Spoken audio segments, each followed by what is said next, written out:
10살 소녀는 새어머니에게 집을 나가라며 버려졌고 거지처럼 떠돌던 그 소녀는 30년 뒤 재벌 회장으로 돌아왔죠.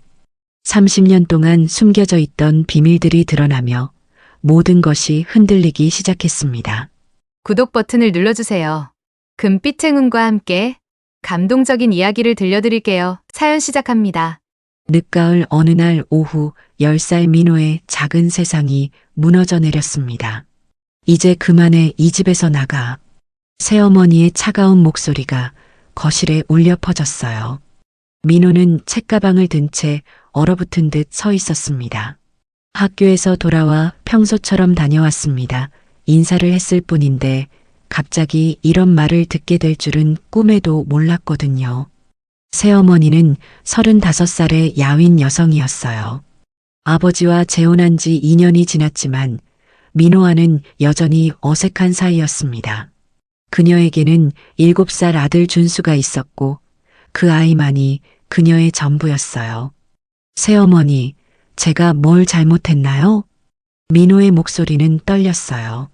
새어머니는 팔짱을 끼고 민호를 내려다보며 한숨을 내쉬었습니다. 그녀의 얼굴에는 피로와 걱정이 깊게 새겨져 있었어요. 잘못한 게 아니야. 그냥 이제는 우리끼리 살아야겠어. 당신 아버지도 동의하셨으니까. 거짓말이었어요. 아버지는 동의한 적이 없었습니다. 하지만 새어머니는 이미 마음을 정한 듯 했어요. 최근 며칠 동안 밤늦게까지 전화 통화를 하는 모습을 민호가 목격했거든요. 빚쟁이들의 독촉 전화였을 거예요. 엄마, 형이 나가면 내 방이 커지겠네요. 준수가 옆에서 작은 목소리로 말했습니다. 7살 아이답게 상황을 제대로 이해하지 못하고 있었어요. 민호의 가슴이 찢어지는 것 같았습니다. 준수는 나쁜 아이가 아니었어요. 그저 어린아이답게 솔직했을 뿐이었죠. 준수야, 그런 말 하는 게 아니야. 새어머니가 아들을 가볍게 타이르며 말했어요. 하지만 그녀의 눈빛에는 미안함보다는 어쩔 수 없다는 체념이 가득했습니다. 새어머니도 쉬운 선택이 아니라는 걸 민호는 알고 있었어요. 이 집에는 최근 몇 달 동안 어두운 그림자가 드리워져 있었습니다. 아버지의 사업이 기울기 시작한 건 작년 겨울부터였어요.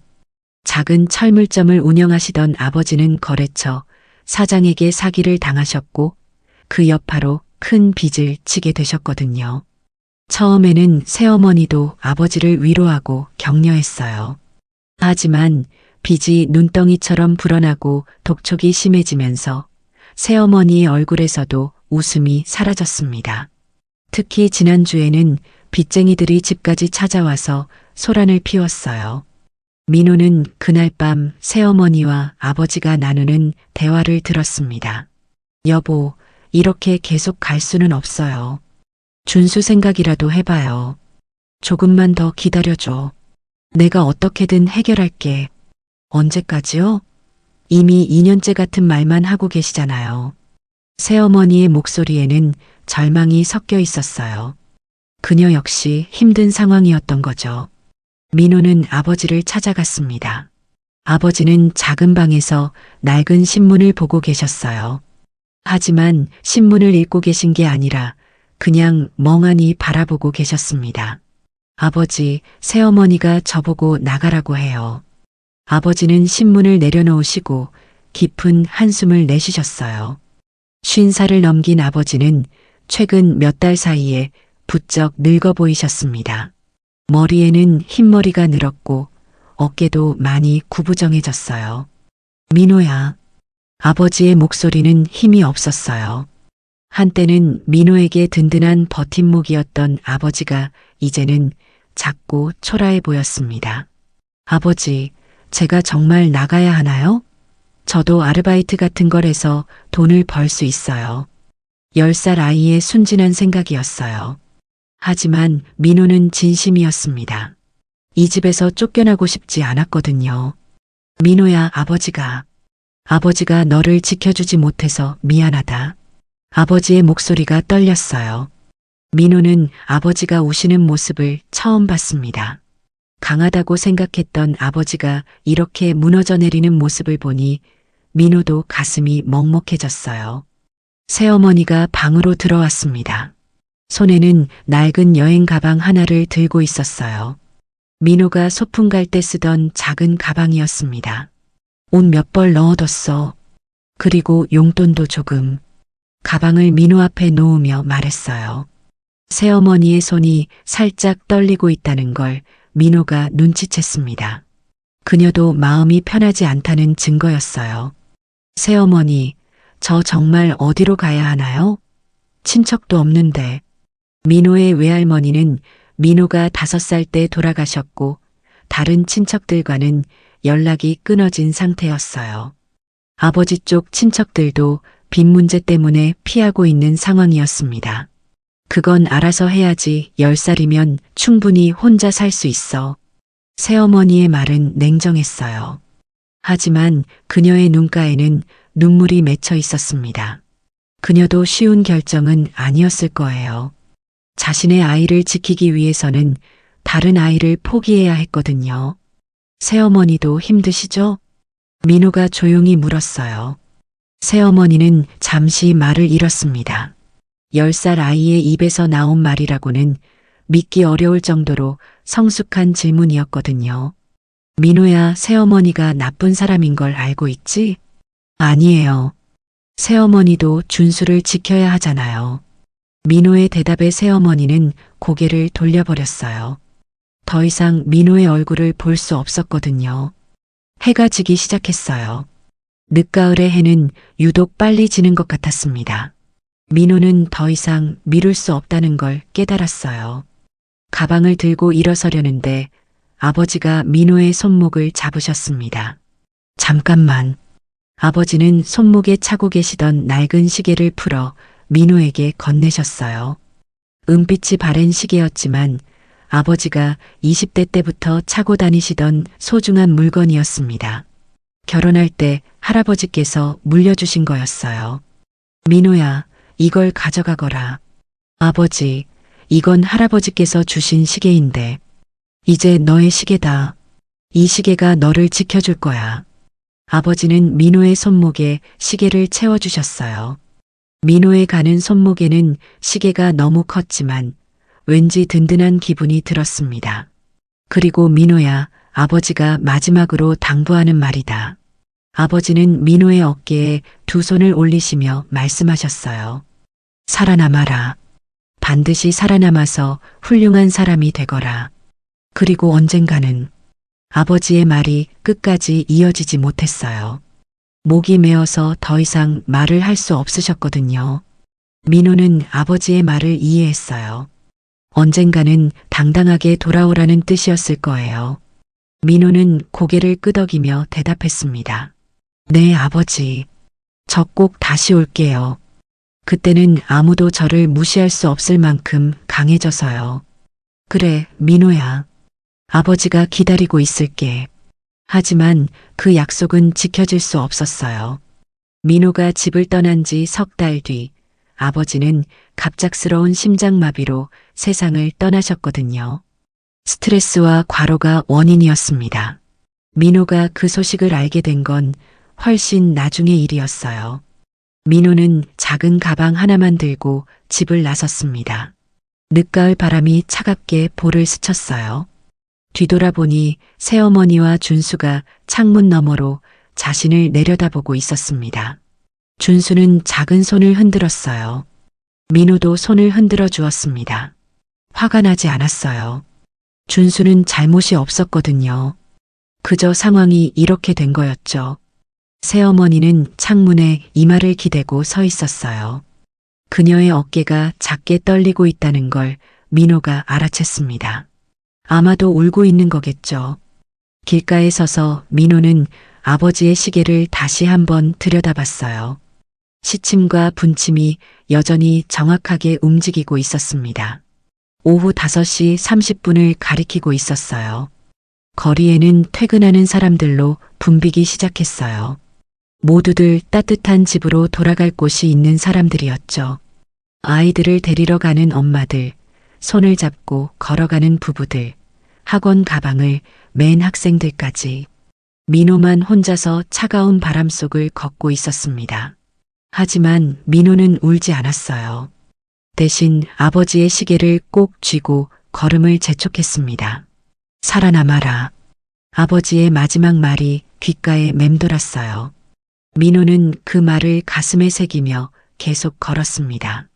비록 지금은 갈 곳 없는 10살 아이에 불과했지만 언젠가는 반드시 다시 돌아올 거라고 다짐했어요. 그때는 아무도 자신을 함부로 대할 수 없을 만큼 강해져서, 그리고 준수 같은 아이들이 더 이상 이런 상황을 겪지 않도록 도움을 줄 수 있는 사람이 되어서 말이에요. 해가 완전히 지고 가로등이 켜지기 시작했어요. 민호의 발걸음은 점점 빨라졌습니다. 첫날 밤을 보낼 곳을 찾아야 했거든요. 그렇게 민호의 긴 여행이 시작되었습니다. 10살 소년이 혼자서 세상과 맞서 싸워야 하는 힘든 여행이었죠. 하지만 민호는 포기하지 않을 거였어요. 아버지의 마지막 당부를 지키기 위해서라도 말이에요. 첫날 밤은 지하철역 대합실에서 보냈습니다. 민호는 구석진 의자에 앉아 아버지의 시계를 바라보고 있었어요. 밤 11시를 가리키고 있었습니다. 지하철역에는 아직도 사람들이 오가고 있었지만 민호처럼 갈 곳 없는 아이는 없어 보였어요. 꼬마야, 여기서 뭐하고 있니? 경비 아저씨가 다가와 물었습니다. 50대 중반으로 보이는 아저씨는 걱정스러운 표정을 짓고 있었어요. 집에 가야 하는데 늦어서요. 민호가 거짓말을 했어요. 진실을 말할 수도 없었거든요. 경비 아저씨는 민호를 한참 바라보더니 작은 한숨을 내쉬었습니다. 이 시간에 혼자 다니면 안 돼. 부모님이 걱정하실 텐데. 네, 곧 갈게요. 민호는 고개를 숙이며 대답했어요. 경비 아저씨는 더 이상 묻지 않고 자리를 떠났습니다. 하지만 가끔씩 민호 쪽을 돌아보며 걱정스러운 눈빛을 보냈어요. 새벽이 되자 지하철역도 조용해졌습니다. 민호는 의자에서 웅크리고 잠들려고 했지만 쉽지 않았어요. 차가운 바람이 계속 불어왔고 무엇보다 무서웠거든요. 아침이 되어서야 민호는 지하철역을 나섰습니다. 배가 고팠어요. 새어머니가 가방에 넣어준 용돈을 꺼내보니 10,000원짜리 지폐 3장이 있었습니다. 3만 원이었어요. 10살 아이에게는 큰 돈이었지만 혼자 살아가기에는 턱없이 부족했죠. 민호는 길을 걸으며 주변을 살펴봤어요. 어디서 무엇을 해야 할지 막막했습니다. 그때 고소한 빵 냄새가 코끝을 스쳤어요. 작은 동네 빵집이었습니다. 사랑 빵집이라는 간판이 걸려 있었고 유리창 너머로 각 구운 빵들이 보였어요. 민호의 배에서 꼬르륵 소리가 났습니다. 어머, 이 아이 혼자 왔네. 빵집 문을 열고 들어서자 40대 중반의 아주머니가 반겨주었어요. 동그란 얼굴에 친근한 미소를 짓고 있는 분이었습니다. 빵 하나 주세요. 민호가 조심스럽게 말했어요. 아주머니는 민호를 자세히 살펴보더니 고개를 갸웃했습니다. 혼자 왔니? 부모님은 어디 계시고? 학교 가기 전에 빵 사러 왔어요. 또 거짓말이었어요. 하지만 민호는 어쩔 수 없었습니다. 진실을 말하면 누군가가 집으로 데려다 주려고 할 테니까요. 그래, 어느 빵이 좋겠니? 아주머니는 더 이상 묻지 않고 빵을 가리켜 주었어요. 민호는 가장 작고 저렴해 보이는 단팥빵을 선택했습니다. 1,000원이야. 민호가 1,000원을 내자 아주머니는 단팥빵을 봉지에 담아 주었어요. 그런데 봉지 안에는 단팥빵만 있는 게 아니었습니다. 크림빵과 소보로빵까지 들어 있었어요. 아주머니, 저는 단팥빵 하나만 샀는데요. 실수했나 보다. 그냥 가져가. 아주머니가 눈을 깜빡이며 말했어요.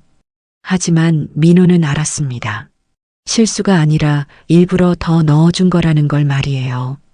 감사합니다. 민호는 깊숙이 인사를 했어요. 아주머니는 민호의 머리를 쓰다듬으며 말했습니다. 우리 아들이랑 비슷한 나이네. 잘 먹어. 빵집을 나오면서 민호는 뭉클했어요. 낯선 사람이 보여준 작은 친절이 이렇게 고마울 줄 몰랐거든요. 공원 벤치에 앉아 빵을 먹으며 민호는 생각했어요. 앞으로 어떻게 살아야 할까? 학교는 갈 수 있을까? 겨울이 오면 어떻게 버틸까? 꼬마야, 혼자 있니? 누군가 말을 걸었어요.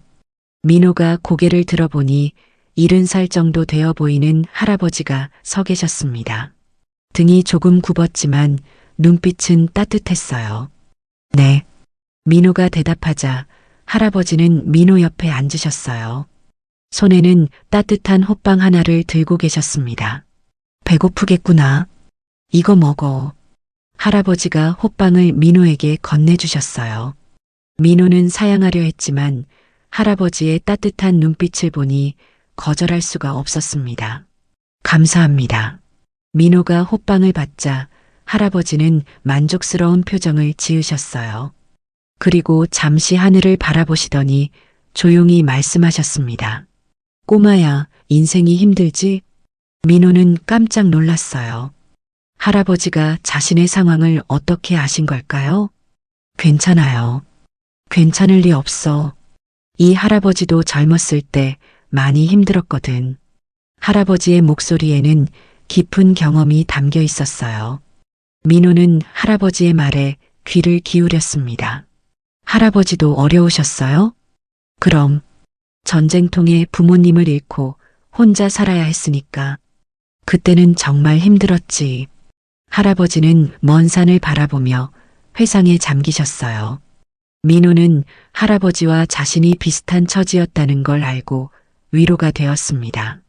그런데 할아버지, 어떻게 버티셨어요? 글쎄, 한 가지 깨달은 게 있어. 할아버지는 민호를 바라보며 말씀하셨어요. 미움으로는 못 산다는 거야. 미워하면 미워할수록 자기만 힘들어져. 그러니까 꼬마야. 할아버지는 민호의 어깨에 손을 올리셨어요. 살아라. 그냥 살아라. 미워하지 말고 원망하지 말고 그냥 묵묵히 살아가는 거야. 그러면 언젠가는 좋은 날이 올 거야. 할아버지의 말은 민호의 가슴 깊이 스며들었어요.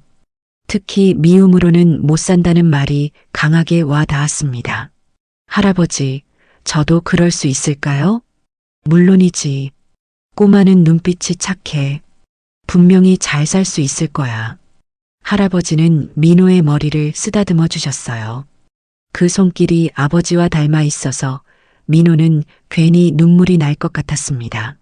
할아버지, 이름이 뭐예요? 이름은 중요하지 않아. 그냥 할아버지라고 불러.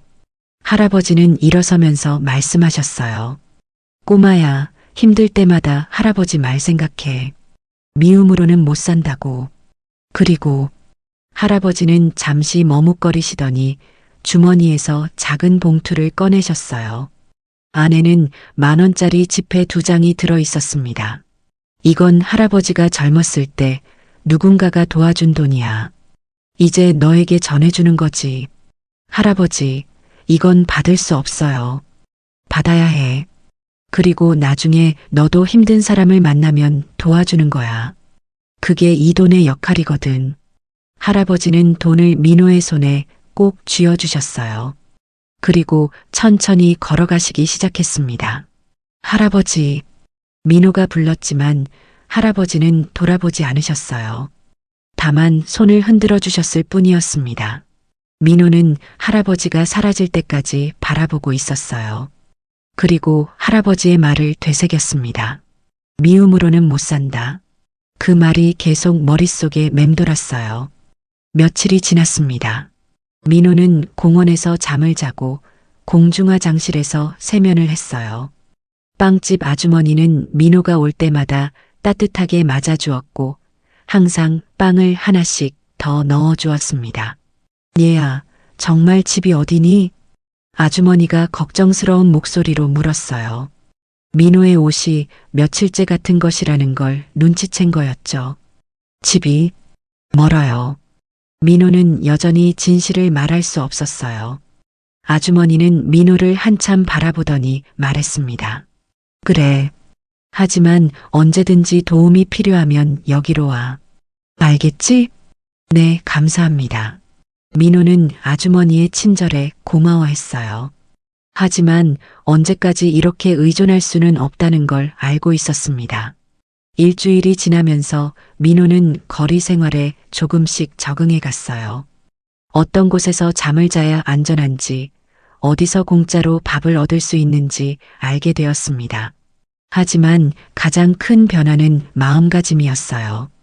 처음에는 새어머니에 대한 원망과 분노가 컸지만 할아버지의 말을 생각하며 그런 감정들을 억누르려고 노력했어요. 미움으로는 못 산다. 할아버지의 말이 민호에게 힘이 되었어요. 그리고 빵집 아주머니의 따뜻한 친절도 민호가 세상을 포기하지 않게 해주는 이유가 되었습니다. 어느 날 저녁 민호는 공원 벤치에 앉아 아버지의 시계를 바라보고 있었어요. 시계는 여전히 정확하게 시간을 가리키고 있었습니다. 오후 6시였어요. 아버지, 저 잘 살고 있어요. 민호가 시계에 대고 조용히 말했어요.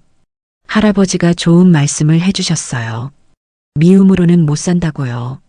그래서 저는 새어머니를 미워하지 않을 거예요. 대신 정말 강해져서 돌아갈 거예요. 바람이 불어와 민호의 머리카락을 흔들었어요. 마치 아버지가 대답해 주시는 것 같았습니다. 그날 밤 민호는 처음으로 평안한 마음으로 잠들 수 있었어요. 할아버지와 빵집 아주머니 덕분에 세상이 완전히 차가운 곳은 아니라는 걸 알았거든요. 그리고 언젠가는 자신도 누군가에게 도움을 줄 수 있는 사람이 되어야겠다고 다짐했습니다. 할아버지가 그랬던 것처럼, 빵집 아주머니가 그랬던 것처럼 말이에요. 2달이 흘렀습니다. 겨울이 성큼 다가왔어요. 민호는 이제 11살이 되었지만 생일을 챙겨줄 사람은 아무도 없었습니다. 거리 생활은 생각보다 훨씬 혹독했어요. 특히 추위는 11살 아이가 견디기에 너무 매서웠죠. 얘야, 이제 그만 진실을 말해보지 않을래? 빵집 아주머니가 걱정스러운 표정으로 말했어요. 민호가 2달째 같은 옷을 입고 나타나는 걸 보고 더 이상 모른 척할 수 없었거든요. 정말 괜찮아요, 아주머니. 민호는 여전히 사실을 말하지 않으려고 했어요. 하지만 아주머니는 더 이상 속지 않았습니다. 집이 없지? 혼자 살고 있는 거지? 아주머니의 직접적인 질문에 민호는 말문이 막혔어요. 더 이상 거짓말을 할 수 없었습니다. 어떻게 아셨어요? 2달 동안 지켜봤는데 어떻게 모르겠니? 우리 집에서 지내지 않을래? 아주머니의 제안에 민호는 깜짝 놀랐어요. 하지만 고개를 저었습니다. 감사하지만 폐를 끼칠 수는 없어요. 폐가 무슨 폐야? 우리 집에 빈 방도 있고. 아주머니, 저는 괜찮아요. 정말로요. 민호는 단호하게 말했어요. 할아버지의 말이 떠올랐거든요. 남에게 의존하지 말고 스스로 살아가라고 했던 그 말 말이에요. 아주머니는 민호의 고집을 꺾을 수 없었어요. 대신 다른 방법을 제안했습니다. 그럼 이건 어때? 우리 빵집에서 일해보지 않을래? 아침마다 빵을 배달하는 일이야. 정말요? 민호의 눈이 반짝였어요. 일을 해서 돈을 벌 수 있다니 생각만 해도 기뻤습니다. 물론이지. 하루에 5,000원씩 줄게. 어때? 네, 꼭 하겠어요. 민호는 기쁜 마음으로 대답했어요. 5,000원이면 하루 세 끼를 해결할 수 있는 돈이었거든요. 그렇게 민호의 첫 번째 일자리가 시작되었어요. 새벽 5시에 일어나서 빵집으로 가서 각 구운 빵들을 근처 식당과 카페에 배달하는 일이었습니다. 처음에는 힘들었어요. 빵 상자가 무겁기도 했고 길을 제대로 몰라서 헤매기도 했죠. 하지만 민호는 포기하지 않았어요. 우리 민호 정말 잘하네. 아주머니가 칭찬해 주실 때마다 민호는 뿌듯했어요. 누군가에게 인정받는다는 건 이렇게 기분 좋은 일이구나 싶었습니다. 한 달 뒤, 민호는 배달 일에 완전히 익숙해졌어요. 그리고 번 돈으로 작은 고시원 방 하나를 얻을 수 있었습니다. 작은 방이었지만 민호에게는 궁전 같았어요. 드디어 내 방이 생겼다. 민호는 고시원 방에 혼자 앉아서 중얼거렸어요. 방에는 작은 책상과 침대가 전부였지만 더 바랄 게 없었습니다. 아버지의 시계를 책상 위에 올려놓고 민호는 다짐했어요. 아버지, 저 이제 제대로 살아갈 수 있을 것 같아요. 빵집 아주머니 덕분에 일도 생겼고요. 시계는 오후 8시를 가리키고 있었어요. 민호는 내일 할 일들을 생각하며 잠자리에 들었습니다. 그런데 문제가 생겼어요. 민호가 학교에 가지 않는다는 걸 주변 사람들이 눈치채기 시작한 거였죠. 민호야, 학교는 안 가니? 단골 식당 사장님이 물어보셨어요. 민호는 당황했습니다. 학교, 지금은 좀 사정이 있어서요. 사정이 뭔데? 아이가 학교를 안 가면 어떡해? 사장님의 말에 민호는 할 말이 없었어요. 학교에 가고 싶었지만 주소지도 없고 보호자도 없는 상황에서는 불가능했거든요. 그날 밤 민호는 고민에 빠졌어요. 다음 날 민호는 용기를 내서 도서관에 갔어요. 공부를 하고 싶었거든요. 이 아이는 어른 없이 왔네? 도서관 사서 선생님이 의아해하며 물어보셨어요. 혼자 공부하러 왔어요. 몇 살이니? 11살이에요. 11살이면 학교에 가야 하는 나이인데? 또 같은 질문이었어요. 민호는 곤란해했습니다. 지금은 학교에 못 가는 상황이에요. 사서 선생님은 민호를 한참 바라보시더니 말씀하셨어요. 그래. 그럼 여기서 공부해. 하지만 조용히 해야 해. 네. 감사합니다. 민호는 기뻐하며 도서관 구석자리에 앉았어요. 그리고 초등학교 교과서들을 찾아서 읽기 시작했습니다. 처음에는 어려웠어요. 학교에서 제대로 배우지 못한 내용들이 많았거든요. 하지만 민호는 포기하지 않았어요. 모르는 게 나오면 사전을 찾아보고 이해가 안 되면 몇 번이고 다시 읽었습니다. 이 아이 정말 열심히 하네. 사서 선생님이 감탄하며 말씀하셨어요. 민호는 도서관이 문을 열자마자 와서 문을 닫을 때까지 공부했거든요. 한 달이 지나자 민호의 실력이 눈에 띄게 늘었어요. 처음에는 사칙 연산도 어려워했는데 이제는 분수 계산까지 할 수 있게 되었습니다. 민호야, 너 정말 대단하다. 사서 선생님이 칭찬해 주셨어요.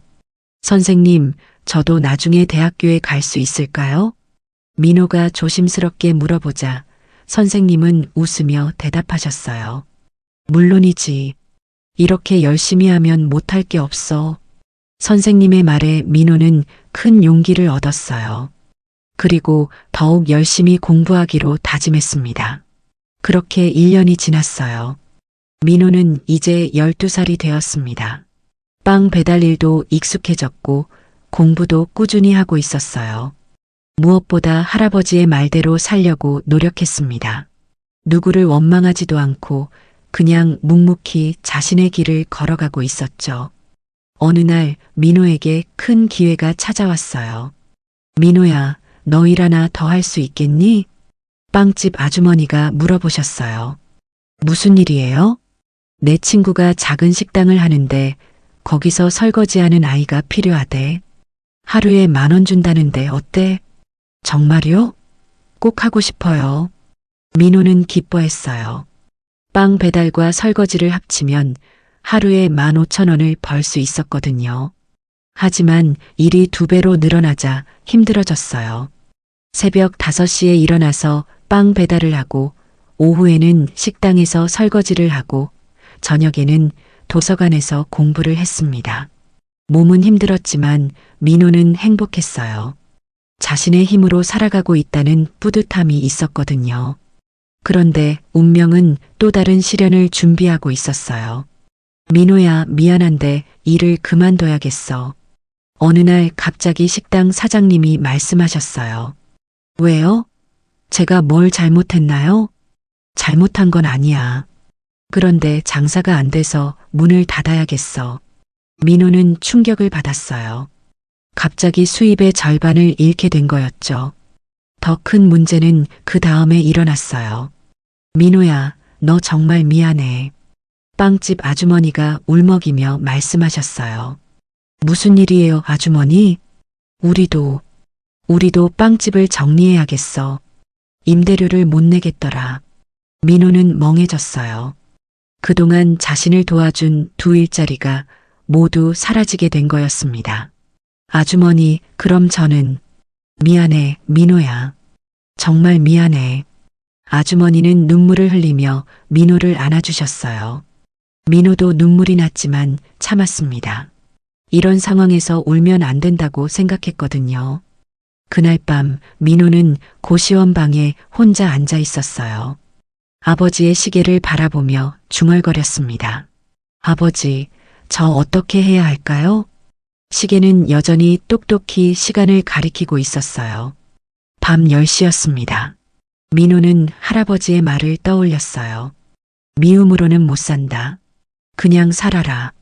맞아. 포기하면 안 돼. 민호는 다시 일어섰어요. 다른 일자리를 찾아야 했습니다. 아직 12살이었지만 포기할 수는 없었어요.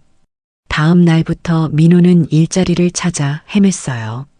하지만 12살 아이를 고용하려는 곳은 쉽게 찾을 수 없었습니다. 한 주가 지나고 두 주가 지났어요. 민호의 돈은 점점 바닥나기 시작했습니다. 이대로 가면 고시원비도 못 낼 텐데. 민호는 걱정이 되었어요. 하지만 포기하지 않았습니다. 할아버지가 말씀하신 대로 묵묵히 버텨보기로 했어요. 그때였어요. 뜻밖의 기회가 찾아온 건 말이에요. 어린 친구, 일 하나 할래? 길에서 전단지를 나눠주고 있는 아저씨가 민호에게 말을 걸었어요. 무슨 일이에요? 전단지 나눠주는 일이야. 하루 종일 하면 2만 원 줄게. 2만 원이었어요. 지금까지 받던 돈보다 훨씬 많았습니다. 정말 저를 써주실 건가요? 그럼 성실해 보이는데. 민호는 기뻐하며 일을 시작했어요. 하루 종일 길거리를 돌아다니며 전단지를 나눠주는 일이었습니다. 힘들었지만 민호는 최선을 다했어요. 사람들이 전단지를 받지 않아도 실망하지 않았고 비가 와도 포기하지 않았습니다. 너 정말 열심히 하는구나. 아저씨가 감탄하며 말했어요. 감사합니다. 이 일이 정말 소중해요. 민호의 진심 어린 대답에 아저씨는 뭉클해했어요. 좋아. 앞으로도 계속 부탁할게. 그렇게 민호는 새로운 일자리를 얻게 되었어요. 비록 이전보다 더 힘들었지만 포기하지 않은 덕분에 기회를 잡을 수 있었습니다. 그날 밤 민호는 아버지의 시계를 바라보며 말했어요. 아버지, 저 아직 포기하지 않았어요. 할아버지 말씀대로 그냥 살아가고 있어요. 시계의 초침이 똑똑히 움직이고 있었어요. 마치 아버지가 잘하고 있다고 말해주시는 것 같았습니다. 민호는 그날도 희망을 잃지 않고 잠자리에 들었어요. 내일도 열심히 살아갈 것을 다짐하면서 말이에요. 30년이 흘렀습니다. 인천국제공항 1등석에서 내린 한 남자가 있었어요. 키 큰 체격에 정돈된 정장을 입은 40살의 성공한 사업가였습니다. 바로 민호였어요. 회장님, 모든 준비가 완료되었습니다. 공항 밖에서 기다리고 있던 비서가 깍듯하게 인사했어요. 검은색 벤츠 한 대가 그들을 기다리고 있었습니다. 수고했어요, 정비서. 민호는 차에 오르며 창밖을 바라봤어요. 30년 만에 보는 고국의 모습이었습니다. 많은 것이 변해 있었지만 여전히 그리운 땅이었어요. 손목에는 여전히 아버지의 낡은 시계가 차여 있었습니다. 이제는 골동품이 되어버린 그 시계를 민호는 한 번도 벗은 적이 없었어요. 회장님, 호텔에 먼저 가시겠습니까? 아니요. 회사부터 가죠. 민호가 설립한 글로벌테크는 세계적인 IT 기업이었어요. 인공지능과 반도체 기술로 유명한 회사였고, 이번에 한국에 본격 진출하기 위해 민호가 직접 온 거였습니다. 강남에 위치한 글로벌테크 코리아 사무실은 30층 규모의 웅장한 건물이었어요. 민호가 도착하자 직원들이 일제히 고개를 숙여 인사했습니다. 환영합니다, 회장님. 민호는 직원들을 둘러보며 만족스러운 표정을 지었어요. 모두 젊고 유능해 보이는 사람들이었습니다. 다들 수고 많으세요. 앞으로 잘 부탁드립니다. 민호의 겸손한 인사에 직원들은 감동했어요. 거대한 글로벌 기업의 회장이 이렇게 예의 바르게 인사할 줄은 몰랐거든요. 이사회실에서 한국 법인의 임원들과 첫 회의가 열렸어요. 회장님, 한국 시장 진출 전략을 보고 드리겠습니다. 김상무가 자료를 펼치며 설명하기 시작했어요.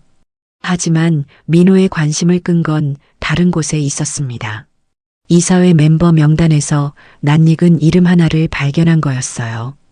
박준수, 새어머니의 아들, 그 준수였습니다. 이제 45살이 된 준수는 이 회사의 전무로 일하고 있었어요. 박 전무는 오늘 참석하지 않았나요? 민호가 조심스럽게 물어보자 김상무가 대답했어요. 아, 박 전무님은 지방 출장 중이십니다. 내일 돌아오실 예정입니다. 그렇군요. 민호는 잠시 복잡한 감정에 빠졌어요. 30년 만에 준수를 다시 만나게 될 줄은 꿈에도 몰랐거든요. 회의가 끝난 후 민호는 혼자 회장실에 남아 있었어요. 커다란 창문 너머로 서울의 야경이 펼쳐져 있었습니다. 정비서 박준수 전무에 대한 자료를 가져다 주세요. 네, 회장님. 잠시 후 정비서가 준수의 인사 파일을 가져왔어요. 민호는 파일을 꼼꼼히 살펴봤습니다. 박준수, 45살, 서울대 경영학과 졸업, 대기업에서 15년간 근무 후 글로벌테크 코리아 전무로 스카우트, 업무 능력 우수. 하지만 최근 몇 년간 일부 비리 의혹이 제기되고 있음. 비리 의혹이라. 민호는 자세한 내용을 더 살펴봤어요. 준수가 일부 협력업체와 부적절한 관계를 맺고 있다는 내부 제보가 있었지만 명확한 증거는 없는 상태였습니다. 그날 밤 민호는 호텔방에서 아버지의 시계를 바라보며 생각에 잠겼어요. 아버지, 저 이제 준수를 다시 만나게 될 것 같아요. 시계는 밤 11시를 가리키고 있었어요. 민호는 어린 시절 준수가 형이 나가면 내 방이 커지겠네요 라고 했던 말을 떠올렸습니다. 하지만 이상하게도 화가 나지 않았어요. 할아버지의 말대로 살아왔기 때문이었죠. 미움으로는 못 산다는 그 말이에요. 다음 날 오후 준수가 출장에서 돌아왔어요. 회장님께서 오셨다고 들었습니다. 준수는 회장실 문을 두드리며 말했어요. 목소리에는 약간의 긴장감이 섞여 있었습니다. 들어오세요. 민호가 대답하자 준수가 문을 열고 들어왔어요. 30년 만에 세월이 흘렀지만 준수의 모습에서 어린 시절의 얼굴을 찾을 수 있었습니다. 처음 뵙겠습니다. 박준수 전무입니다. 준수는 깍듯하게 인사했어요. 하지만 민호를 알아보지는 못했습니다. 30년의 세월이 민호를 완전히 다른 사람으로 만들어 놓았거든요. 민호입니다. 글로벌테크 회장이에요. 민호는 담담하게 자신을 소개했어요. 준수는 여전히 눈치채지 못했습니다. 회장님, 한국 진출을 진심으로 환영합니다. 제가 최선을 다해 도움을 드리겠습니다. 감사합니다. 그런데 박 전무님, 혹시 어린 시절에 형이 있었나요? 민호의 갑작스러운 질문에 준수는 당황했어요. 형이요? 왜 갑자기? 그냥 궁금해서요. 준수는 잠시 머뭇거리더니 대답했어요. 있었습니다. 하지만 어렸을 때 헤어져서 지금은 연락이 안 됩니다. 그랬군요. 많이 그리우시겠어요. 민호의 말에 준수는 복잡한 표정을 지었어요. 글쎄요. 워낙 어렸을 때라서요.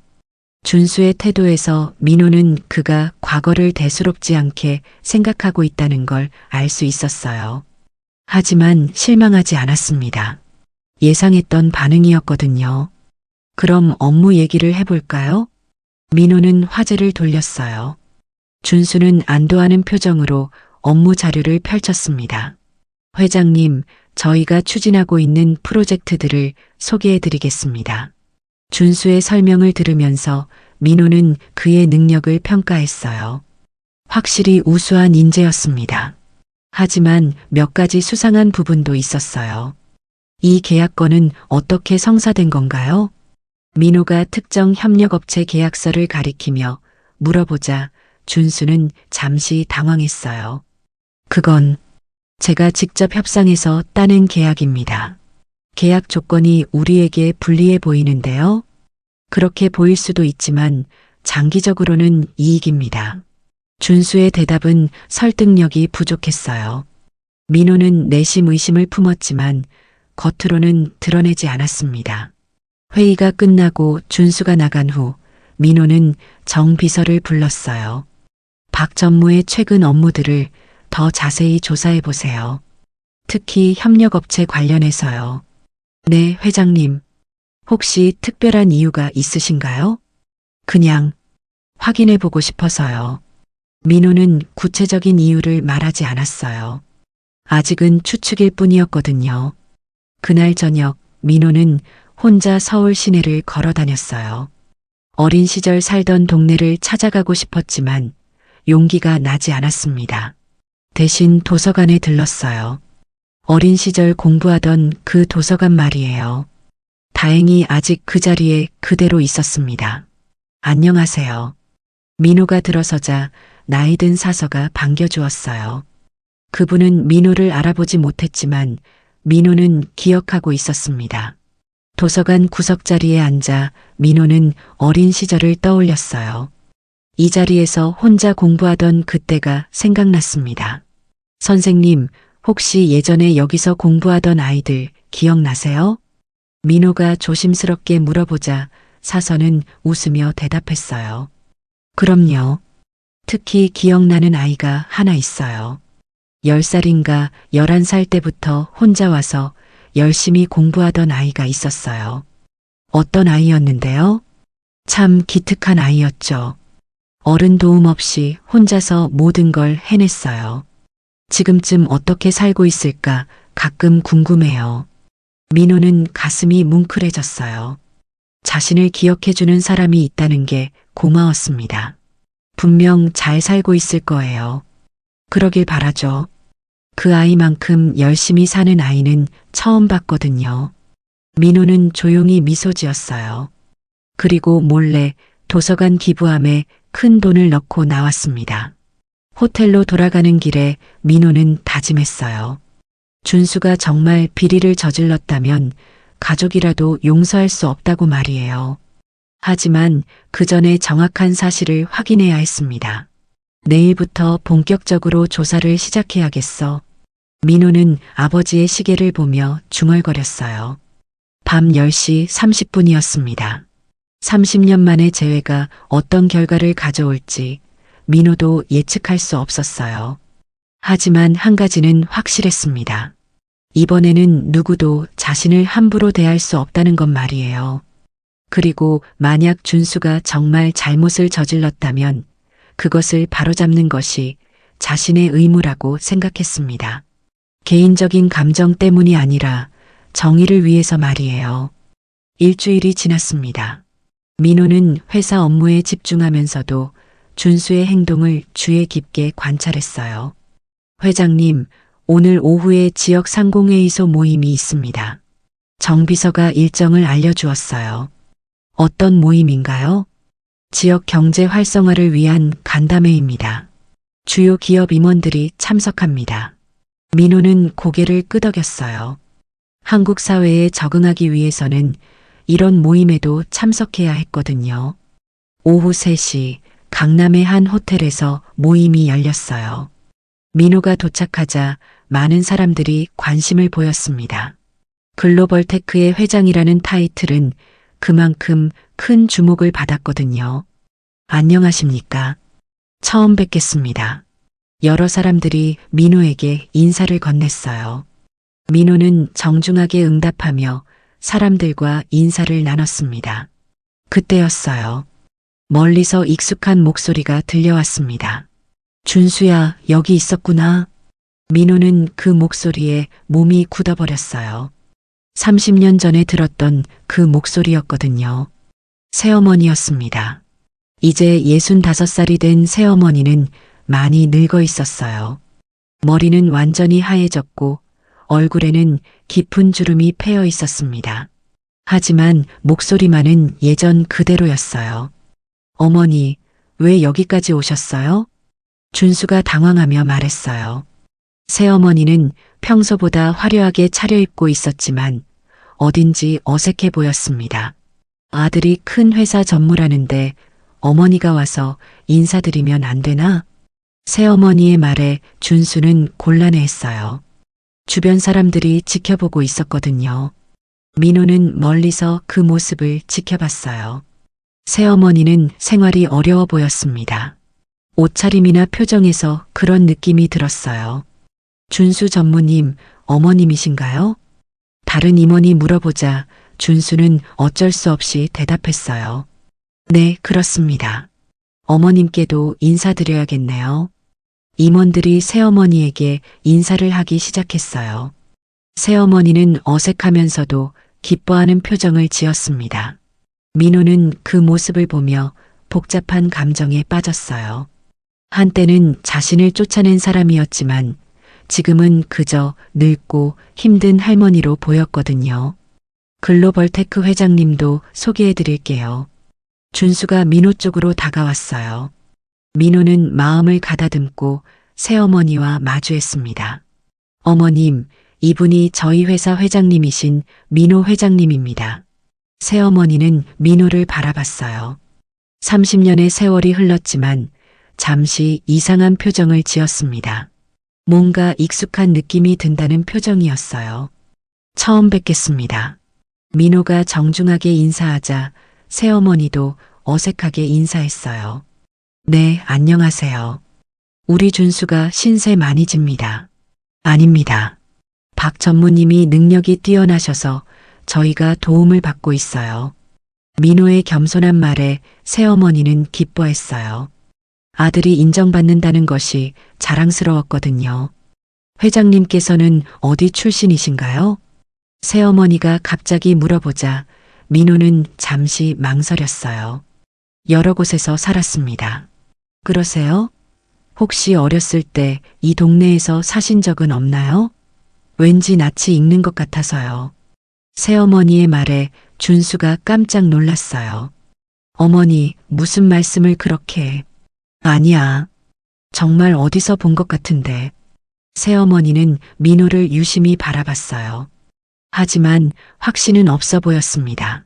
많은 분들이 그런 말씀을 하세요. 평범한 얼굴이라서 그런 것 같습니다. 민호가 웃으며 대답하자 새어머니는 고개를 끄덕였어요. 간담회가 끝난 후 민호는 준수와 새어머니가 나가는 모습을 멀리서 지켜봤어요. 어머니, 괜히 오셨어요. 창피하게. 창피하긴 뭐가 창피해. 어머니가 아들 자랑하면 안 되나? 그게 아니라 준수와 새어머니의 대화가 조금씩 들렸어요. 둘 사이에 갈등이 있다는 게 느껴졌습니다.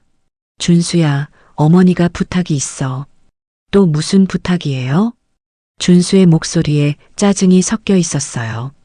생활비가 좀 부족해서 이번 달만 좀 도와줄 수 없을까?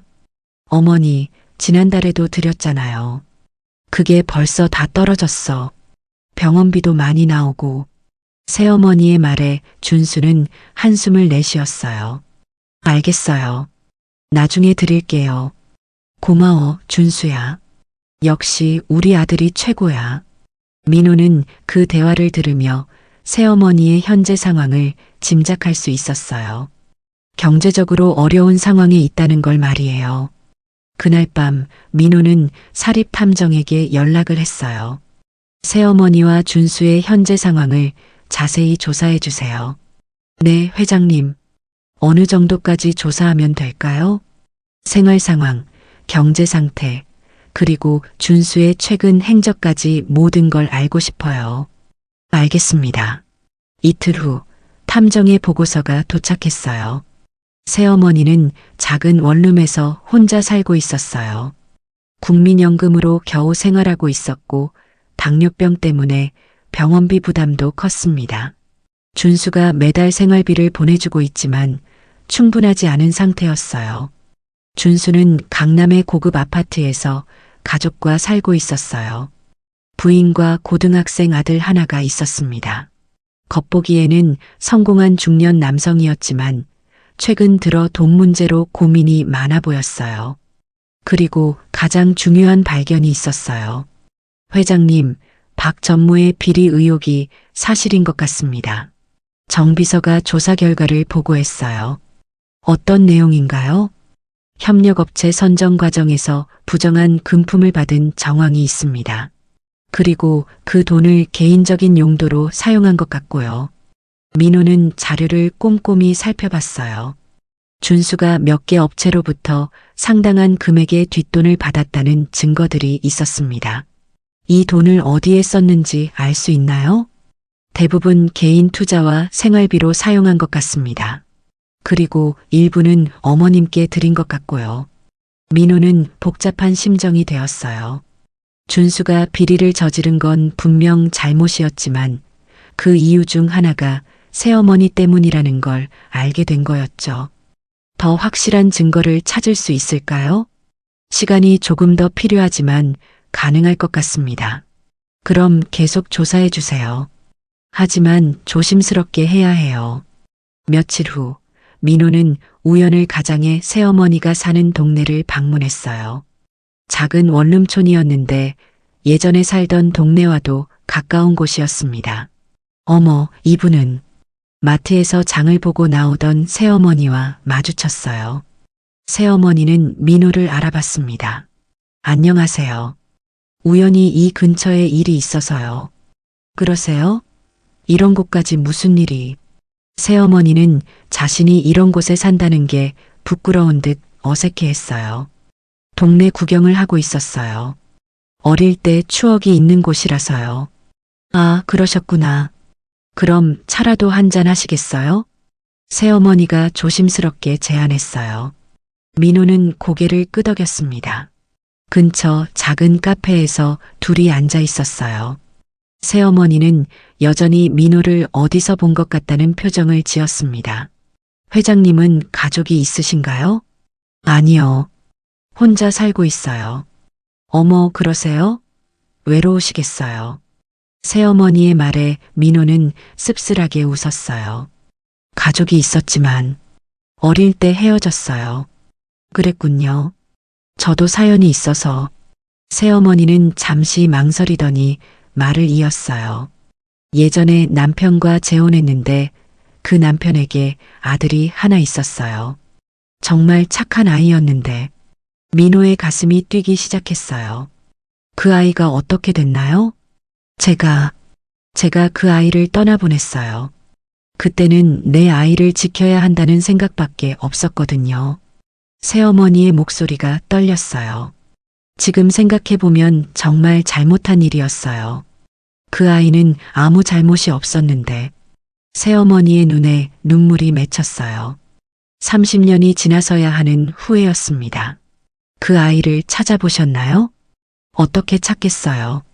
이름도 흔한 이름이고 혹시 어디서 잘 살고 있을까 가끔 생각해봐요. 민호는 새어머니를 바라봤어요. 진심으로 후회하고 있다는 게 느껴졌습니다. 분명히 잘 살고 있을 거예요. 그럴까요? 그때 그 아이가 10살이었는데 이제 48살이 됐겠네요. 새어머니는 한숨을 내쉬며 말했어요. 만약 그 아이를 다시 만난다면 뭐라고 하고 싶으세요? 민호의 질문에 새어머니는 잠시 생각했어요. 미안하다고 하고 싶어요. 정말 미안하다고. 그리고 잘 자라줘서 고맙다고도요. 민호는 가슴이 뭉클해졌어요. 하지만 아직 자신의 정체를 밝힐 때는 아니라고 생각했습니다. 분명히 그 아이도 이해할 거예요. 그럴까요? 저는 용서받을 자격이 없어요. 새어머니는 고개를 떨궜어요. 그 모습을 보며 민호는 복잡한 감정에 빠졌습니다. 한편으로는 서운함이 있었지만 다른 한편으로는 새어머니도 나름의 어려움이 있었다는 걸 이해할 수 있었어요. 카페를 나오면서 민호는 결심했어요. 준수의 비리 문제는 분명히 해결해야 하지만 새어머니에 대해서는 더 신중하게 접근해야겠다고 말이에요. 그날 밤 민호는 아버지의 시계를 바라보며 중얼거렸어요. 아버지, 새어머니도 많이 후회하고 계세요. 저 어떻게 해야 할까요? 시계는 밤 10시를 가리키고 있었어요. 마치 아버지가 너 마음대로 해라고 말씀하시는 것 같았습니다. 한 달이 더 흘렀습니다. 민호는 준수의 비리에 대한 결정적 증거를 거의 확보한 상태였어요. 회장님, 중요한 보고가 있습니다. 정 비서가 급한 표정으로 회장실에 들어왔어요. 무슨 일인가요? 박 전무가 다른 임원들과 함께 회장님을 축출하려는 계획을 세우고 있습니다. 민호는 깜짝 놀랐어요. 예상하지 못한 일이었거든요. 자세히 말해보세요. 김상무, 이 이사와 함께 이사회에서 회장님의 경영권에 문제를 제기할 예정이라고 합니다. 한국 시장을 이해하지 못한다는 이유로요. 정 비서가 녹음 파일을 재생했어요. 준수와 다른 임원들의 대화가 들렸습니다. 이 기회에 경영권을 우리가 가져와야 해. 외국에서 온 회장이 뭘 알겠어? 준수의 목소리였어요. 하지만 위험하지 않을까요? 글로벌 테크 본사에서 가만히 있지 않을 텐데. 김상무의 걱정스러운 목소리가 이어졌어요. 괜찮아. 내가 미리 준비해둔 게 있어. 회장의 약점을 잡았거든. 무슨 약점요? 그건 때가 되면 알게 될 거야. 민호는 녹음을 들으며 차가운 분노를 느꼈어요. 준수가 단순한 비리만 저지른 게 아니라 자신을 배신하려고 계획하고 있었던 거죠. 언제 실행할 예정인가요? 이번 주 금요일 이사회에서 제기할 예정입니다. 그럼 시간이 별로 없네요. 민호는 잠시 생각에 잠겼어요. 준수의 배신이 예상보다 빨리 시작된 거였습니다. 그날 오후 민호는 의회의 방문객을 맞았어요. 회장님, 강민수 상무님이 찾아오셨습니다. 강민수는 글로벌 테크 코리아의 핵심 임원 중 하나였어요. 민호가 가장 신뢰하는 인물이기도 했죠. 민수 씨, 무슨 일이세요? 회장님, 중요한 얘기가 있어서 왔습니다. 강상무의 표정이 심각했어요. 들어보죠. 박 전무가 저에게 접근했습니다. 회장님을 반대하는 쪽에 서라고 하면서요. 민호는 이미 알고 있는 내용이었지만 강상무의 입에서 직접 듣게 되니 더욱 확실해졌어요. 어떻게 대답했나요? 당연히 거절했죠. 하지만 회장님, 상황이 생각보다 심각합니다. 강상무는 준수 일파가 어떤 계획을 세우고 있는지 자세히 설명했어요. 박 전무는 회장님이 한국 문화를 이해하지 못해서 잘못된 결정을 내릴 거라고 주장하고 있어요. 그리고 일부 협력업체들과도 연락을 취하고 있습니다. 협력업체들과요? 네. 회장님께서 계약을 취소할 거라는 소문을 퍼뜨리고 있어요. 민호는 준수의 계획이 생각보다 치밀하다는 걸 깨달았어요. 민수 씨는 어떻게 생각하세요? 회장님을 지지합니다. 하지만 다른 임원들이 흔들리고 있는 게 문제예요. 강상무의 말에 민호는 고개를 끄덕였어요. 고마워요, 민수 씨. 계속 상황을 지켜봐 주세요. 네, 회장님. 강상무가 나간 후 민호는 정 비서와 대책을 논의했어요. 먼저 준수의 비리 증거를 공개해야겠네요. 하지만 회장님, 그렇게 되면 가족관계가 드러날 수도 있습니다. 정 비서의 말에 민호는 잠시 망설였어요. 아직 새어머니와 준수에게 자신의 정체를 밝히지 않았거든요. 상관없어요. 이제는 숨길 때가 아닙니다. 그날 저녁 민호는 혼자 회사에 남아 있었어요. 창밖으로 서울의 야경이 보였지만 마음은 복잡했습니다. 똑똑. 누군가 문을 두드렸어요. 민호가 고개를 들어보니 뜻밖에도 준수가 서 있었습니다. 회장님, 혼자 계시네요. 준수가 들어오며 말했어요. 평소와는 다른 느낌이었습니다. 박 전무님, 이 시간에 무슨 일이세요? 중요한 얘기가 있어서 왔습니다. 준수는 민호 앞에 앉으며 의미심장한 미소를 지었어요. 어떤 얘기인가요? 회장님, 솔직히 말씀드릴게요. 한국에서 사업하시려면 한국 방식을 따르셔야 해요. 무슨 뜻인지 모르겠네요. 한국에는 한국만의 문화가 있어요. 외국에서 온 분이 이해하기 어려운 부분들이 있죠. 준수의 말투가 점점 도전적으로 변했어요. 구체적으로 어떤 부분을 말씀하시는 건가요? 예를 들어 협력업체와의 관계 같은 거요. 너무 까다롭게 굴면 일이 안 돼요. 민호는 준수가 자신의 비리를 정당화하려고 한다는 걸 깨달았어요. 박 전무님, 정정당당한 거래가 원칙 아닌가요? 원칙이야 좋죠. 하지만 현실은 다르거든요. 회장님께서 너무 이상적으로 생각하시는 것 같아요. 준수의 말에 민호는 실망했어요. 어린 시절의 준수는 순수했는데 지금은 완전히 달라져 있었거든요. 그래서 제안하고 싶은 게 있어요. 어떤 제안인가요? 회장님께서는 전체적인 방향만 정해주시고 세부적인 한국 업무는 저희에게 맡겨주세요. 그게 서로에게 좋을 거예요. 준수는 사실상 경영권을 넘기라는 요구를 하고 있었어요. 만약 제가 거절한다면요? 그럼 어쩔 수 없이 이사회에서 문제를 제기해야겠죠. 준수의 위협에 민호는 차가운 미소를 지었어요. 박 전무님, 혹시 저를 누구라고 생각하시나요? 무슨 말씀이신지 정말 모르시겠어요? 민호가 일어서며 말했어요. 준수는 뭔가 이상함을 느끼기 시작했습니다. 회장님, 무슨 뜻인지. 박준수, 30년 전을 기억해 보세요. 민호가 준수의 이름을 부르며 말했어요. 준수의 얼굴이 창백해졌습니다. 설마, 형이 나가면 내 방이 커지겠네요. 기억나시나요? 민호의 말에 준수는 충격을 받았어요. 어린 시절 자신이 했던 말이었거든요. 민호 형? 오랜만이네요, 준수. 민호는 담담하게 말했어요. 준수는 믿을 수 없다는 표정을 지었습니다. 어떻게 형이? 놀랐죠? 저도 처음에는 많이 놀랐어요. 준수는 한동안 말을 하지 못했어요. 30년 만의 재회가 이런 상황에서 이루어질 줄은 꿈에도 몰랐거든요. 형, 그럼 처음부터 아셨던 거예요? 네, 처음부터 알고 있었어요. 왜 말씀하지 않으셨어요? 지켜보고 싶었어요. 준수가 어떤 사람이 되었는지 말이에요. 민호의 말에 준수는 고개를 떨궜어요. 자신의 비리와 배신 계획이 모두 들켰다는 걸 깨달았거든요.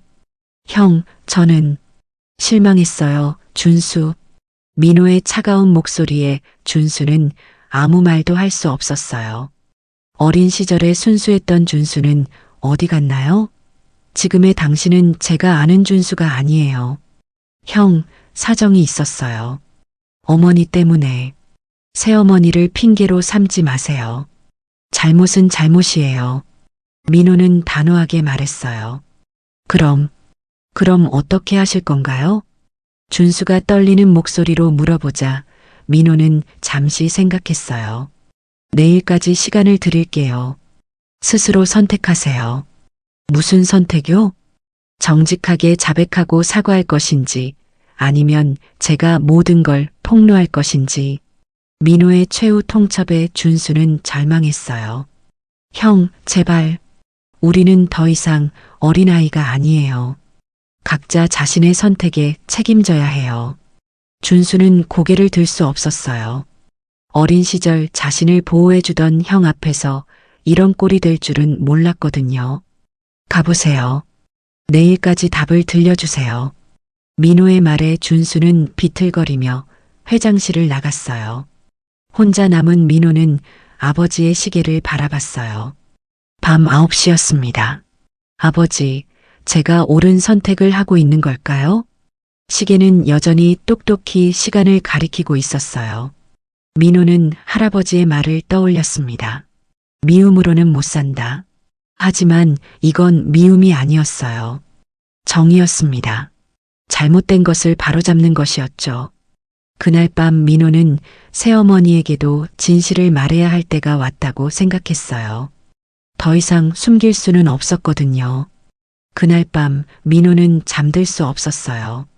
준수와의 대화가 계속 머릿속을 맴돌았습니다. 아버지의 시계를 바라보며 민호는 30년 전 그날을 떠올렸어요. 모든 것이 시작된 그날 말이에요. 그 일이 있기 전 사실 그들은 평범한 가족이었습니다. 아버지가 새어머니와 재혼한 지 2년이 지났을 때였어요. 처음에는 모든 게 순조로웠습니다.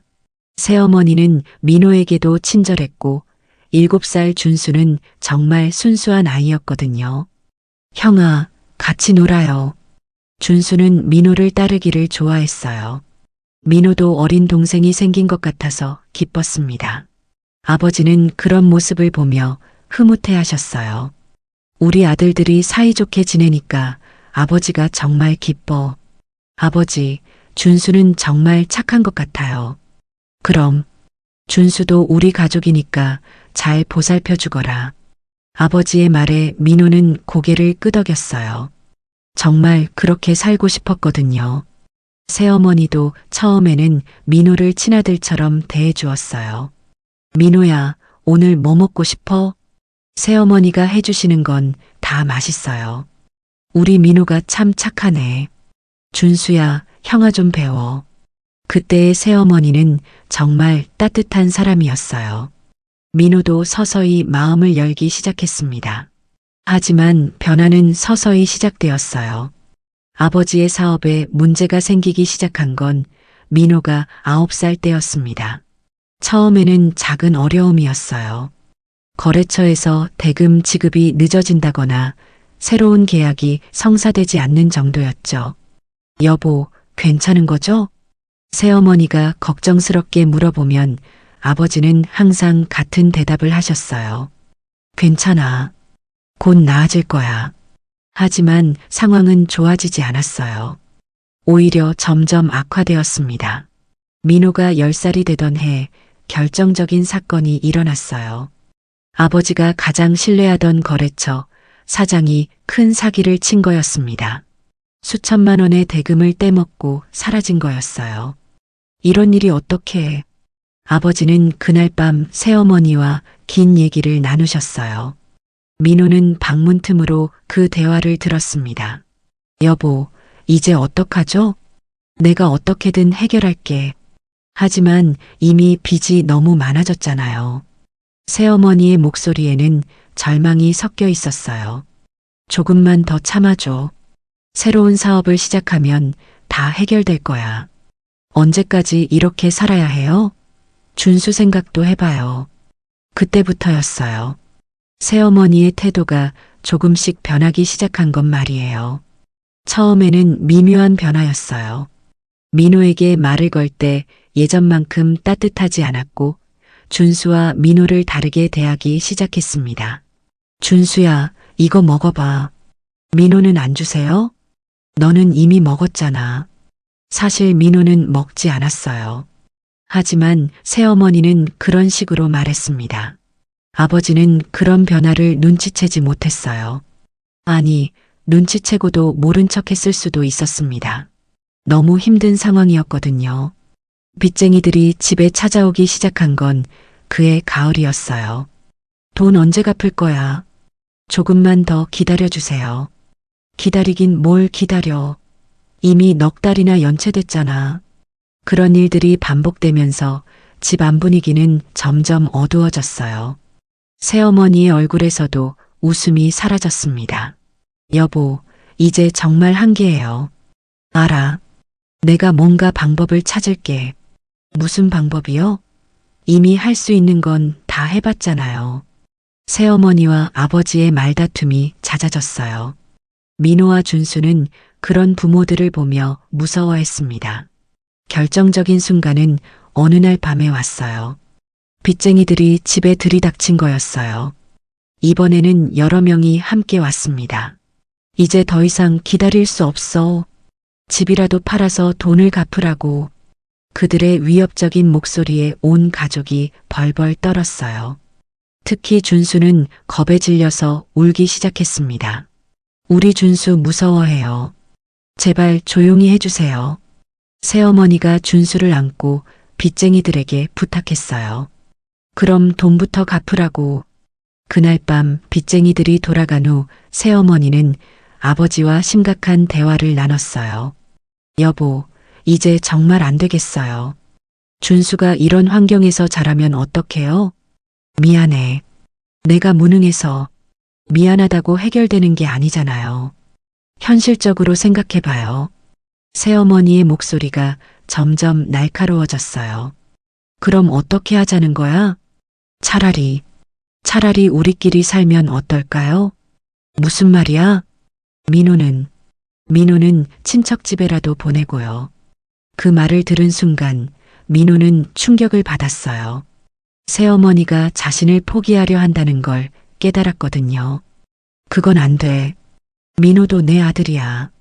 하지만 현실적으로 우리가 4명을 다 책임질 수 없잖아요. 그래도 준수만이라도 제대로 키우자고요. 제발. 새어머니의 절박한 목소리에 아버지는 말문이 막혔어요. 그 다음 날부터 새어머니의 태도는 완전히 달라졌어요. 민호를 대하는 방식이 차갑게 변했습니다. 민호야, 너 친척 중에 만날 수 있는 사람 없니? 왜요, 새어머니? 그냥 궁금해서. 하지만 민호는 알고 있었어요. 새어머니가 자신을 떠나보낼 생각을 하고 있다는 걸 말이에요. 며칠 후 새어머니는 결국 민호에게 직접 말했어요. 민호야, 새어머니가 미안한 얘기를 해야겠어. 무슨 얘기요? 우리 집 사정이 너무 어려워졌어. 그래서 새어머니는 말을 망설였어요. 하지만 이미 결심한 일이었습니다. 그래서 너는 다른 곳에서 살아야겠어. 다른 곳이요? 미안해, 민호야. 정말 미안해. 그때 준수가 나타났어요. 엄마, 형이 어디 가요? 준수야, 형은 잠깐 다른 곳에 가서 살게 될 거야. 왜요? 형이 나쁜 짓 했어요? 아니야. 그냥 그렇게 해야 해. 준수는 이해하지 못하는 표정이었어요. 하지만 그때 한 말이 민호의 가슴을 찔렀습니다. 그럼 형 방이 내 방이 되는 거예요? 그 순간 민호는 깨달았어요. 자신이 이 집에서 얼마나 작은 존재였는지를 말이에요. 하지만 지금 생각해보니 새어머니도 어쩔 수 없는 선택이었을 거예요. 자신의 아이를 지키기 위해서는 다른 선택이 없었던 거죠. 그날 밤 아버지는 민호를 불러서 말씀하셨어요. 민호야, 아버지가 미안하다. 아버지 잘못이 아니에요. 잘못이야. 내가 너를 지켜주지 못해서 미안해. 아버지는 자신의 시계를 민호에게 주시며 마지막 당부를 하셨습니다. 살아남아라. 반드시 살아남아서 훌륭한 사람이 되거라. 그리고 30년이 지난 지금 민호는 정말 훌륭한 사람이 되어 돌아왔어요. 하지만 그 과정에서 너무 많은 것들이 변해버렸습니다. 준수는 순수한 아이에서 욕심 많은 어른이 되었고 새어머니는 젊은 어머니에서 후회 많은 할머니가 되었어요. 그리고 아버지는 더 이상 이 세상에 계시지 않았습니다. 민호는 시계를 바라보며 중얼거렸어요. 아버지, 그때는 모두들 힘들었던 거였네요. 하지만 이제는 잘못된 것을 바로잡을 수 있을 것 같아요. 시계는 새벽 2시를 가리키고 있었어요. 긴 밤이 지나고 있었지만 민호는 마음이 조금 정리된 기분이었습니다. 과거를 이해한다고 해서 현재의 잘못을 용서할 수는 없었어요. 하지만 적어도 왜 그런 일이 일어났는지는 알 수 있었습니다. 내일은 준수가 선택을 해야 하는 날이었어요. 그리고 새어머니에게도 진실을 말해야 하는 날이기도 했습니다. 30년의 세월이 만들어낸 모든 비밀과 거짓이 드러나는 날이 될 거였어요. 다음 날 오전, 민호는 준수의 연락을 기다렸어요. 하지만 정해진 시간이 지나도 아무런 소식이 없었습니다. 회장님, 박 전무님이 회사에 나오지 않았습니다. 정 비서가 보고했어요. 그렇군요. 예상했던 일이에요. 민호는 담담하게 대답했어요. 준수가 도망갈 거라는 걸 이미 예상하고 있었거든요. 어떻게 하시겠습니까? 계획대로 진행하죠. 민호는 이미 모든 준비를 마쳐놓은 상태였어요. 준수의 비리 증거들을 검찰에 제출할 준비까지 완료했습니다. 오후 2시 민호는 긴급 이사회를 소집했어요. 갑작스럽게 모임을 가져서 죄송합니다. 회의실에 모인 임원들은 민호의 심각한 표정을 보며 긴장했어요. 오늘 여러분께 중요한 말씀을 드리려고 합니다. 민호는 준비한 자료를 펼쳤어요. 준수의 비리 증거들이 정리된 파일이었습니다. 박준수 전무의 부정행위에 대한 증거를 확보했습니다. 무슨 말씀이신지 김상무가 당황하며 말했어요. 그는 준수와 함께 민호를 축출하려던 계획에 가담했던 인물이었거든요. 협력업체로부터 부정한 금품을 받고 회사와 서민 투자자들에게 막대한 손해를 끼친 명백한 증거들입니다. 언론에서도 이미 보도하기 시작했고 피해자들의 호소가 이어지고 있습니다. 민호가 하나씩 증거를 제시하자 임원들은 충격을 받았어요. 생각보다 훨씬 체계적이고 확실한 증거들이었거든요. 뿐만 아니라 일부 임원들이 저를 축출하려는 계획을 세웠다는 것도 알고 있습니다.